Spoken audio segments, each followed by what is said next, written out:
Chandhu, welcome to Stories in AI. How are you today? Hey, I'm good, Ganesh, and thank you for inviting me over. I've always been a fan of stories in AI, and it's a privilege to be part of it. No, it's. I'm grateful that you actually could find time in between getting infected with COVID and moving and big jobs and everything going on. So thanks so much for taking the time. Why don't you get started with give us your life story? To talk about your background a little bit. Let the audience get a view of what's your background, what shaped it, and to got you to where you are today. Oh, absolutely, thank you. Just like most folks from southern part of India, grew up, learning computers and picked up my computer engineering degree and landed on a software engineering job. That's where I started. But luckily, it was on a very small startup kind of ecosystem. We were building out at that time what would be, we didn't know at that time what would be powering up the back end for core big e-commerce platforms. Okay, this was early 2000s. So definitely come from an engineering background. That's where I started, and that company went through multiple acquisitions. Obviously, was part of Infosys at the start, but it kind of gave me the opportunity to kind of go do consult and implement this in large retailers. So purely by luck is kind of how I landed in the retail ecosystem, and I've been there for the last 20 years with various roles. I've from being an engineer to a consultant to an architect and management side of things to product management. Kind of the big thing in terms of with digital native companies coming into play. So I took into more of a product role when I switched to Staples. I would say about this point, probably about 14, 15 years ago. I'm aging myself here a little Wow. bit. Um, but it's been a phenomenal journey. I spent about 10 years of my retail career there. I've seen kind of the ups and downs of the office supplies industry, if you will, and Staples. Yeah. And moved into product, moved into core ecom, running the core ecom strategy and the business side of things. But always have been I like to kind of look at myself as a connector. I like to connect the dots where you have gaps in customer journeys and what the customers are looking for, whether that is through looking at data, whether that is looking at experiences, looking at actually speaking to the customers, if you will. And then took a break, started doing, the startup bug did catch me again. So I went on to kind of build another startup on data analytics space, and also had a consulting gig. I've been very close to the Boston startup ecosystem right from my time at Staples, and I moved to Boston. What that did was, looking at a lot of startups coming out of Boston. Boston is a great ecosystem. Staples at that time also kind of engaged me for looking at startups, both from a M&A perspective, also from strategic partnerships perspective. So the bug is literally did bite me hard. So Yeah. that started a small syndicated fund, to look into the startup ecosystem. Had a startup on the side. Through kind of that work, landed in an engagement with Lowe's, and one thing led to another. Found an opportunity to I would say build startups within a very large company, and 100-year-old company undergoing digital transformation, and that's where I am. I'm heading up our customer engagement and marketing, products and technology at Lowe's. It's been a great journey. But always keep learning, always listening to what the customers are saying, always listening to the technology landscape. That's why I listen to stories in AI, because I get to hear from a lot of leaders That's and their awesome. perspectives and how they look at it. No, no, thank you. And I love how you described yourself. You're a connector of sorts, right? Like connecting the dots. And I liked how you actually brought it back to the with your retail and omni-channel experience, connecting the dots in the customer journey to make that experience really solid, right? And it's pretty amazing, right? We had the e-commerce boom, and then we had COVID, and we had the bigger e-commerce omni-channel boom, right? Because it truly became omni-channel post-COVID. Because the I think the big thing in my view, what happened with COVID was the dislocation of where the economic activity is, what was the physical or geographic location is, right? People started working remote, and when you're like a large retailer, and store is important, but online and the omni-channel experience across the two became even more important, right, post COVID. So I want to explore a little bit of that evolution of the e-commerce in general, but also just the future of multi-channel, omni-channel kind of commerce, right? So with you, so why don't you, from your vantage point, you're in this amazing place. And by the way, like, you're it's fun. You actually described your background, what you do and stuff, and it's a little nuance that I noticed, which I think the audience would appreciate, right? You're responsible for data and infrastructure and technology, right? But then you're like, look, it's all about the customer experience, and those are just building blocks that you need to actually support that experience. That came through when you were actually even describing what you do. So pretty amazing. But explore a little bit for me the future of this, e-commerce. I mean, where are we today, and what is different from, and like, we all know what we're reading the news and stuff, but someone is looking at it, understanding customers at a great level. Explore that for me. What's the future of e-commerce? Yeah, hey, it's a great question. Now, I don't, I'm gonna maybe kind of predict my thoughts into here. It's, we'll see how this plays out over the next Sure. 5 years. So, if you think about, digital native e-commerce play like Amazon coming into play, like very early 2000s. I mean, a lot of the retailers didn't really see digital native companies as a big threat, and suddenly the realization hit kind of, I would say, mid to late 2000s, and it's like, oh, we got a problem, right? And Yep. it really boiled down to the convenience factor that any of these digital native players brought into the equation. What retailers started doing, in general, was to kind of say, hey, should I just go and create that model? Yeah, and I think that led to a lot of the, you sit back in retail conferences from 2000s, you'll hear omni-channel, multi-channel, like that has been a journey. It still comes Yep. up almost every conference. You can't kind of stay out of there. But the real way Yep. to kind of, in my perspective, to look at it is really like, where is the customer? How do you meet the customer where they are, right? I mean, and if you look at the customer and the customer of the future, if you will, they're gonna value. They'll look at a few things. One is, am I getting value? Is there, how convenient is it for me to get what I need or solve my problem? And then, are you respecting my privacy? Right, that is going to be a big factor, and I'm going to anchor in a little bit on that, because that's going to change the way, not just from a technology standpoint, like how shopping and commerce will evolve, and that becomes the ingredients for a true a hybrid commerce, or an omni-channel kind of way of thinking. Um, and pandemic actually kind of created that shift. If you think about it, I mean, that shift was always happening, and when suddenly you don't have access to physical world because of obvious health considerations and whatnot, we suddenly realize a lot of that can be digitized, and you can access those things. And there's behavior shifts that happen in the customer and the consumer base, which is gonna, some of that is gonna stay, right? So now, the digital world, the successful companies in the space, to me, are the ones that would always find right balance of having the right physical and the digital experience. And with those three things I said, like, how do you make sure that the customer feels like they get the value that they're looking for? Are we Yep. solving their problem? How convenient is it to solve the problem? And are you respecting their data and privacy, which is the underlying factor of everything? So in our world, like Lowe's world, I mean, it's always been a very hybrid journey. If you think about how you do home improvement projects, so you just talked about me. I had a big recent move to Charlotte from Boston, and I have a ton of home projects happening in the new home where I just landed in. And when you think about it, so I'm kind of eating my own dog food, right? Working for Lowe's, how does each of these shopping journey and experiences work through? Yep. So if you think about home improvement journey, or if you walk into a Lowe's store, for the most part, it's very different than walking into a Target store, and your most Yep. question would be, hey, can you help me find milk or where produce is, or some product to find? You walk into a Lowe's store, it would be like, hey, can you help me fix my leaky faucet? Like, what do I need to do to do it? So it's really Yeah. a problem that you need to solve. When you think about it, you look through that question. And our associates are phenomenal.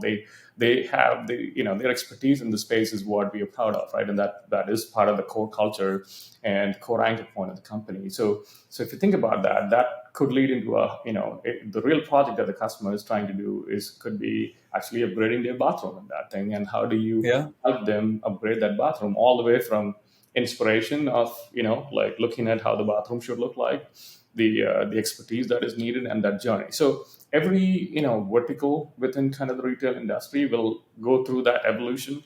But to me, the core three indicators of value, convenience, and privacy is going to be Yeah. whoever kind of finds the right balance is gonna take the lead. No, it's pretty awesome, and I think I want to just uh, uh, rephrase it for my understanding. Right, one, as you said, like you started out saying, it's about the customer of the future, not so much retail, future of retail, not so much future of home improvement. It's about the customer of the future. Really, I think connected with me, and meeting the customer where they are in that journey, right?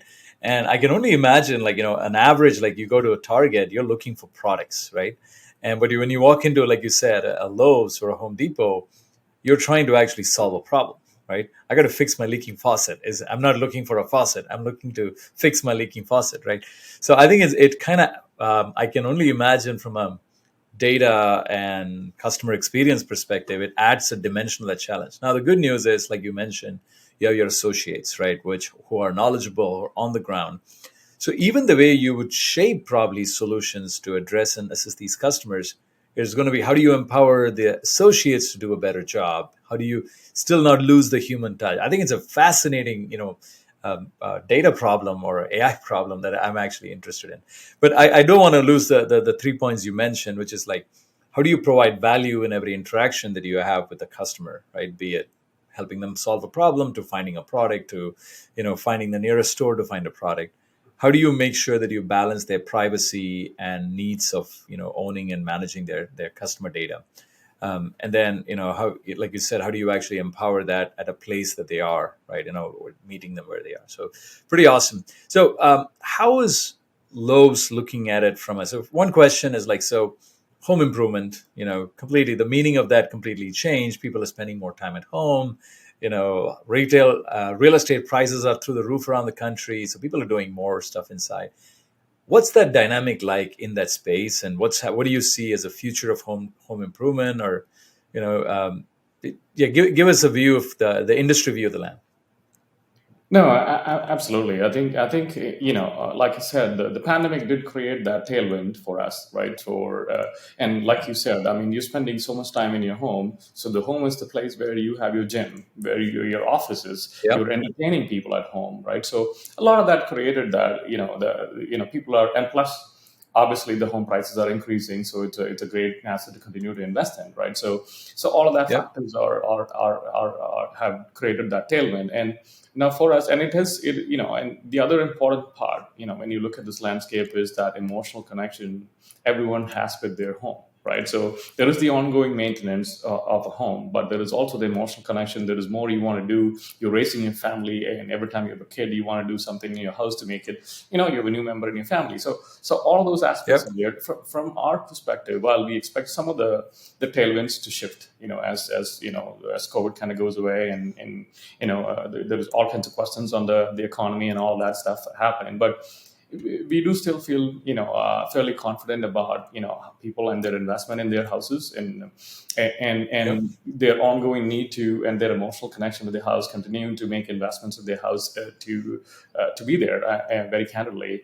And not just because, and I like I said, I've worked in obviously the apparel industry, I've worked in the office supplies industry, and I've looked at the home improvement industry. I mean, Yep.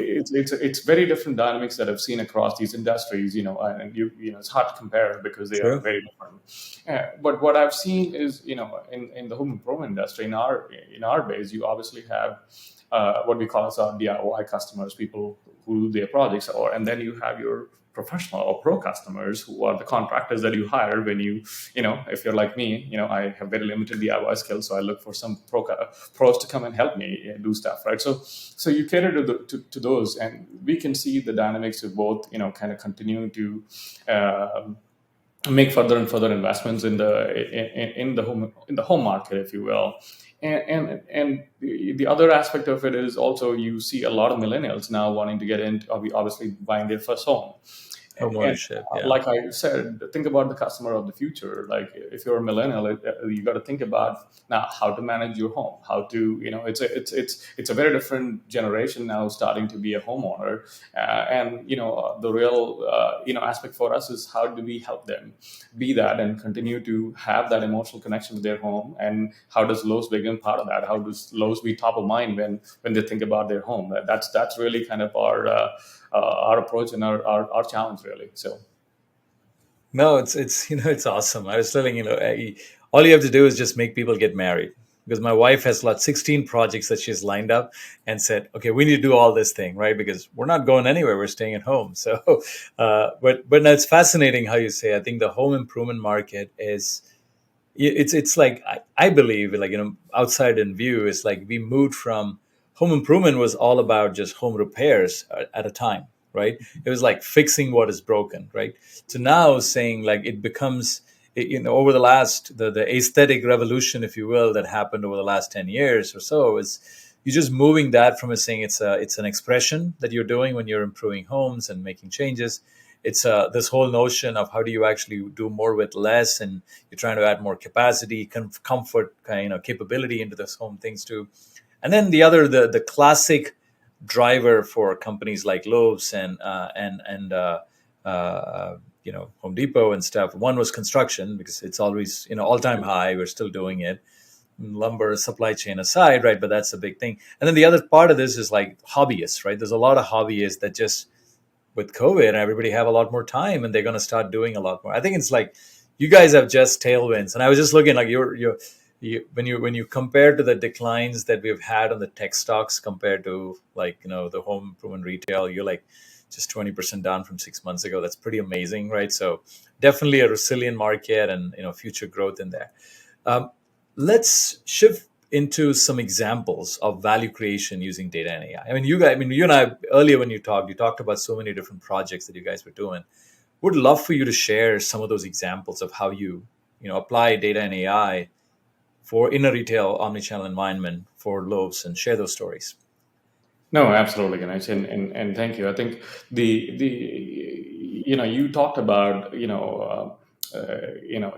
paraphrase what I was saying in terms of like you walk into the store and the associate kind of helping you. So think about understanding the intent of the customer, right, from what they're asking, that leaky faucet kind of thing, to what are they really looking for. Now I'll take that simple back to our digital world and put an example of how we want to think about it and how we're thinking about it and some of the things we have done, which is just think about just the search. You come to Lowe's.com and try to search for a product, in most of the searches can be that same question. So how do I get the knowledge graph of every associate that they can answer to the intent that the customer has, and capture that and respond to that, so that we're really helping the customer on, can you help me with that leaky faucet problem, versus just searching for a leaky or a faucet to find, right? So Yep. so those are some of the things that we are doing differently when you think about just simple things as search in e-commerce world, right? Understanding intent. Yeah. Understanding intent, like leveraging AI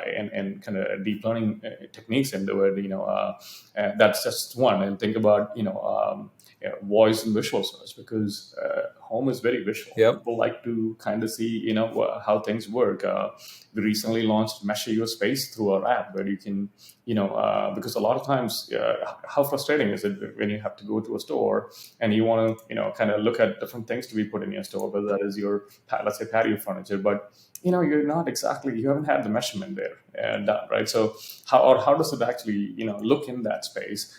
Can I use AI? Can I use AR to kind Hmm. of to have the customer feel that? So because that is actually reducing the number of trips, the hassles. And we used to do it before, where with projects to be taken, and customers still have to have 10 or 12 trips to complete that whole project. So how can I reduce it? How can I make it convenient? And sometimes the value is not really around the price itself. It's really about the convenience that also that is brought into it, right? Yep. So that's some of the examples that we're looking at. And then in terms of it talked about the privacy and the customer data. So we really want to, the other angle that we are looking at is, we want to be really, instead of trying to figure out about Ganesh, you as a customer through third party ways of finding about you, we want to ask you about it. We want to then keep it in a privacy safe place, so that it's only between Lowe's and you. And I'm gonna give you recommendations to help you with your bathroom project, rather than asking somebody Yep. outside the market to understand about you, right? I mean, and I think that is going to be the some of the privacy laws and changes that is coming in. So we are fully gearing ourselves to do that. So I kind of know, you prefer LG brands. I mean, for a reason, for in your Yep. specific space. So I can now know that next time you're coming in, you don't have to start from scratch. It is a continuation Yep. from the last time you had the conversation with Lowe's. Now you have some ways to get there, but that is some of the thinking and the approach, and how we're applying a lot of kind of core data principles and AI, on top to help with it, To and just to try and power keep that. it simple and aligned to the overall business strategy and where the customer is going is super key. Yeah, I think that's where some people get lost, because it's a lot of shiny objects on AI that you can go after. Yeah. Like I said, we're just anchoring to, I think the value, the convenience, and the privacy aspect from a customer perspective. No, it's actually interesting. Like one thing I do have, like you're not a brand new company, not a digitally native company that was just born yesterday, right? So you have a lot of legacy systems, a lot of historic data, a lot of different, interaction points, like point of sale systems, to knowledge that's in people's heads in the floor. How do for your AI journey, if you will, for Lowe's, did you all have to step back and get spend a couple of years getting your data, master data in place, and did you have to go through a whole exercise to get the foundation in place before you started, or just give me a view of how you guys approached it? What I was saying was, from a data perspective, it was a similar story, and so there was a lot of infrastructure in place, but we had to make sure that our basic data principles are in place. Like, what Yep. are the core data assets, cataloging those data assets and making it available. How do you democratize some of the data so that people start trusting this data? And the AI layer is kind of sitting on that framework, so you can create. Now, it's not like a big bang approach. You're not like saying, oh, let's wait for the Yep. whole thing to be done so you can start creating value, right? So it was a very agile, iterative approach. So there were areas, like I said, we unlocked, and saying, hey, like some of the search example, or some of the voice, voice search example that I was Yep. talking about. So we started unlocking, wherever the data assets were clean and good to go, we started unlocking those. Some areas were much harder, obviously, because there was, I can I imagine. wouldn't even go to specifics, but we had to pull. There was initiatives where we had to pull data from thousands of databases to one place. So it's not like we had lack of Wow. data. We had a lot of data. In fact, surprisingly a lot of data, and then clean up that data, catalog them in the right way, and make it available for the organization first. And really kind of help the data drive some of the strategy. So that's really kind of how we approached it. And I think the bells and whistles of AI are always there, which I think will continue Of to be there. course. Some of that will become mainstream, but I still go back to, are we truly solving a customer problem uh, Yep. that's there? And if it is not, I mean, it just becomes like a fancy project, I think there is the momentum and the hype and the interest from, as a geek, we all like to geek out, right? So Yep. you kind of have to find the balance of where it is, like, kind of leading the way. We want to test a few things out there, which is kind of the way the market is leading to. But the core premise is really, is it solving the fundamental customer problem? So we, That's in a awesome. way, platforms, productizing it, and what products are solving what customer problem. Having a good OKR based framework to solve those customer problems is really, the simple way of putting it, I guess. That's awesome. In fact, you touched upon so many interesting things there. Like what, but definitely the high headline there is like, well, make sure you're solving a problem that either increases, in your case, increases convenience, access, and then respects their privacy, right, or gives them value, if you will. So makes a lot of sense. And the last thing which you mentioned was also how you think about platforms, and then products on their platforms that actually then go solve a problem, and going from that experimentation to find out they can actually solve a problem and you're adding value to now productionizing it, right? One of the challenges that everybody in the industry they're facing is with AI, especially. It's a multi-person team sport, right? It's AI is not, just not one thing. You don't hire a bunch of AI engineers to go make things happen, right? You have to worry about your product manager, your customer experience designer, your business units, who are actually talking through this, your IT teams, the whole infrastructure around it and stuff too. What are some of the lessons when you were part of this digital transformation journey at Lowe's? What are some of the organizational lessons, right? How do you set teams up? How do you operate? How do you get buy-in? Give me a flavor for that. I think that's something, the audience would love to know that, right? How does a company like Lowe's manage this? Right? Yeah, no, absolutely. And I think that is a big critical part. I think, we could almost say digital transformation is more a cultural transformation, right? So that's because uh, just Digital transformation technology is a or the cultural underpinnings or AI is not going to really move the needle. It's always a people, process, technology, aspect of the transformation that really moves the needle. And so some of the things, I'll hit upon a couple of learnings. There's been a lot of learnings, some the hard way, some, much more easier, or, obviously with guidance from some of my peers or mentors or whatnot. But some of the hard lessons are, when you have, uh, you know, when you start organizing and change the foundational layers, like you said, like, as you change the foundation, you start seeing there is a lot of low hanging fruits and a lot of upside with these low hanging fruits. So, how do we make nice. sure that we have a common framework to prioritize and measure the objectivity around each of these? It will be a challenge, in a typical environment. So we had to work across the organization to set up, like I said, an OKR framework. It came all the way from the top, from our CEO, from Marvin, and then kind of instituting that across the organization. So we know, like, as we make the right kind of investments, technology, people, process wise, it is driving, real customer value and real, business growth through that process, right? So that was definitely a top down approach that we had, that was cascaded. So those are some of the learnings as we evolved. It changes all aspects of the fabric. I mean, right from the way the planning happens to the way your capital allocation happens, to the way execution of initiatives happen, to the way you're measuring and doing things, right? And also the like I said, the other way is, look, we can't really we have 300,000 associates across our store network that is Sure. really day in day out helping our customers, and they are a big part of anything that we do. So it's important to bring people along the journey, who are actually interacting with our customers day in day. They have much more Mm. insights about our customers, believe it or not, than most technologies that can be out there sometimes, right? So because they're very close to their customers, they see them day to day, they see their pain points, they're addressing their pain points. Yep. So bringing those folks along, and also having like a strong change management, a good communication process, so that it's if you want to be truly omni-channel, yeah, I mean, just lighting up everything digitally, and turning the switch on is not a good way to approach it, because it'll get very little adoption.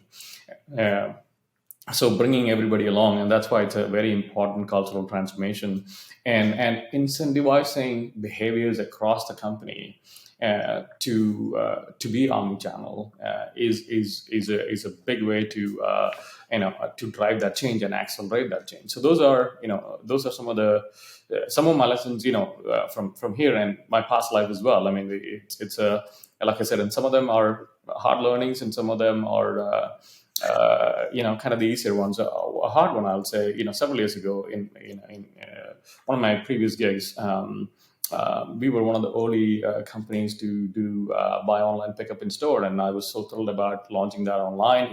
We went in, we placed a few set of orders. The first few orders came in. I walked into so we had a small group of folks that walked into the store, and to see how the experience was, because we wanted to see how the customer was doing it. And the customers came in, picked up the product, and the store manager was all good. I mean, packed everything, it was all good. Then he just turned the screen, to me it was a green screen, I still remember, and it's like, hey, that store didn't, that sale didn't make it to my books. So his point is like, okay, well, look, I invested time and my labor in that store, to make this happen, but I'm not incentivized to do it in any ways, right? So True. so it is a big part of, like, so you suddenly have to think, now they are part of the solution. You can't keep them outside that Yeah. solution, right? So that is just to kind of put it as a tactical example, I thought I'll share that. No, no, it's fascinating. I think, like, especially with technologies like AI, right, where you're trying to mimic a cognitive function that people would otherwise do with automation, right? There's always that human aspect of, how do you make sure you get their trust in the process? How do you incentivize them to actually be part of the solution and so forth? Especially for, like, yes, you're in a home improvement business, but you're in a people business with 300,000 people, right? So it's first, it's very, very critical. As you know, I have um, um, we have a healthcare tech company, and one of the things that we always constantly ask ourselves is, when you start working with the clinicians who are looking at data automated through state of the art natural language and so forth, like NLP and ML systems and stuff, they're trying to answer the simple questions. They're trying to say, look, can I trust this data that you haven't changed it in the process of actually moving from the electronic medical record to this couple of sentences or a summary that I see? Um, do can I Is this going to make my job easier, or is it going to make it more harder because I'm never going to trust that data? So all these things that you have to worry about. That I think I had Dheeraj Pandey, the founder of Nutanix, on the show last week, and he was talking about, like, AI and design are two sides of the same coin, right? So machine learning and design, one is about it's the math. The design is the part that actually is the if you look at left brain, right brain kind of thing. Design is about making it adaptable, making it easy to consume, and changing the experience and so forth. And you got to get both right. You can't just have one right, right? Um, Yeah, no, I think that is a you sparked a thought that I thought I'll share, which has always been there. So if you think about product management's evolution, you always have to have product marketing and adoption there. But when you think about yep. AI-based products, I would almost start with an adoption path, and then design the product around that, to your exact point, True. right? Because Very true. most people don't understand, unless they're geeks like us that are on NLP and NLU and what we're doing and all of that, and they're not interested. It is all Greek and Latin, and it doesn't really matter to them. So then, how do you bring adoption to these core folks who are really the drivers behind the customer value add that's happening through whatever we're doing, and when it's that hybrid kind of situation, how do we bring that in is really kind of the critical part of Part this of all the that you got to think about. And it's a very different way of looking at product management for AI, and probably like all future product management when you think about it. yeah. So yeah, you just sparked that No, thought. awesome. Chandru, one question I have is, like, I think post COVID, the one thing that happened was the equation changed, right? People used to live their life offline, right, in the physical world. And then all of a sudden, COVID happens. And now we all literally spend more time online than we do offline, right? And that changes the whole thing. And there's the evolution of, thank you, Facebook, for giving us driving the promotion of the topic, which is the metaverse, right? I think, but I do believe, like, the having that virtual worlds and this hybrid physical digital worlds, if you will, and like online universe, if you will, the metaverse, can substantially improve the experience that you were talking about, the access that you were talking about, and so forth. What are your thoughts on it? What are your plans around the metaverse? And just give me a lay of the land, how you see that technology. I mean, is that anything new? Is that old wine in new bottle? Like, give me a view of the land. No, I think it is going to be a new and different world that all of us will have to go through. And I probably shy away from the specifics of what we're trying to do. We got some interesting ideas, Sure. but I'll share kind of my perspective on kind of metaverse. And look, we talked about the customer of the future, which is a lot of the young kids. You have a kid, I have a young kid. They all grow up in a very different world where digital is their first world in a way. And if you think Yep. about, the first adopters of metaverse is going to be a lot of the gamers who are out there, right? So they live in that world, and you can see some of the adoption and what's there. So if you truly are going to say, hey, we're going to meet the customer where they are, where are the customers going to be in the future? That's Is true. a simple way to look at it, right? So and it could be some there's a potential of some form of metaverse being there, and I think it will be there. That's my personal opinion.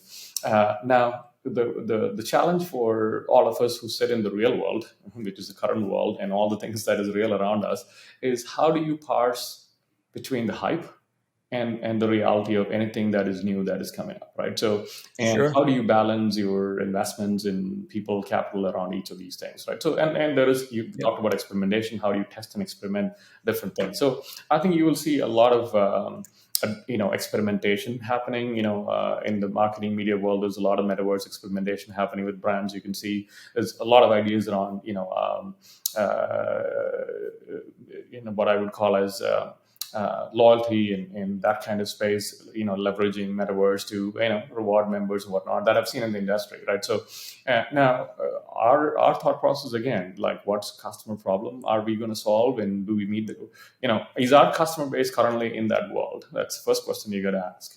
And if it is, what do we need to do for them now?